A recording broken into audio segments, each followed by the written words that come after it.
urabizi Mana urabizi ibyo dukora byose urabizi imigambi yacu yose urayizi nubwo turiho Mana yacu urakuzi urabizi Mana urabizi ibyo dukora byose urabizi imigambi yacu yose urayizi nubwo turiho Mana yacu urakuzi ubahona bikwande Yesu urakuzi byanjye urabizi amahiranira buri munsi urayazi ku mwana w'umuntu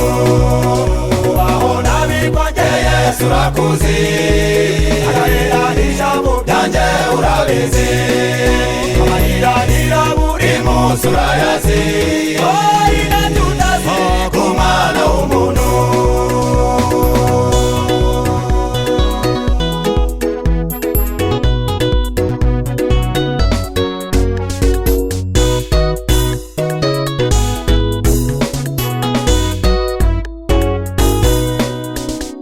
umusore w'igikundiro ariko wabuze uwo mushakana abakunda bose ntibakwitaho Yesu arabizi umusore w'igikundiro ariko wabuze uwo mushakana abakunda bose ntibakwitaho Yesu arabizi umaze igihe uwo mushakana ubagereza abuze urubyaro uhora wifuza wishwe n'agahinda Yesu arabizi umaze igihe uwo mushakana ubagereza abuze urubyaro uhora wifuza wishwe n'agahinda Yesu arabizi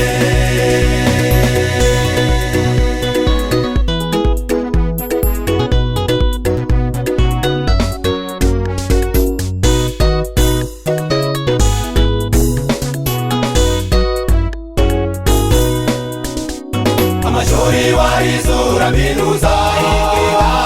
ariko ntiwigeze ubona akazi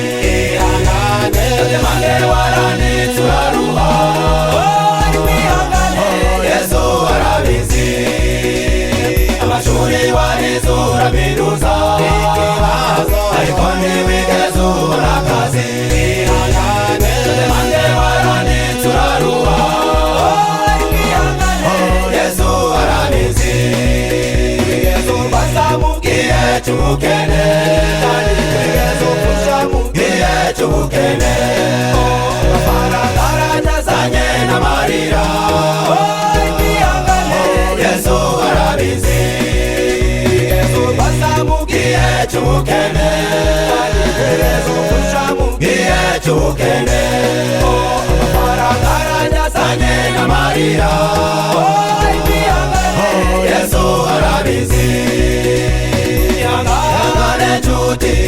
niko bigenda mu mutima wewe sarangayitse ibibazo byawe wari we wese ngomba kwiringira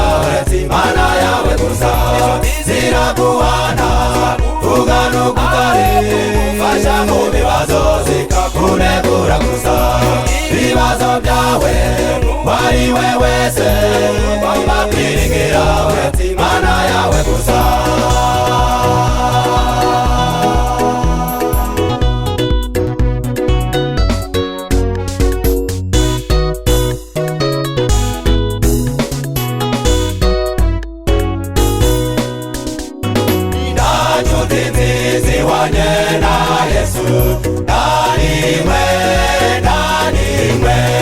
ntawabasha kuyobora nkawe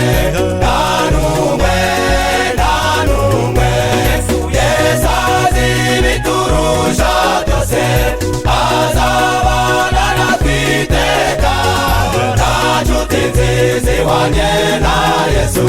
nta n'imwe Yesu waduhashije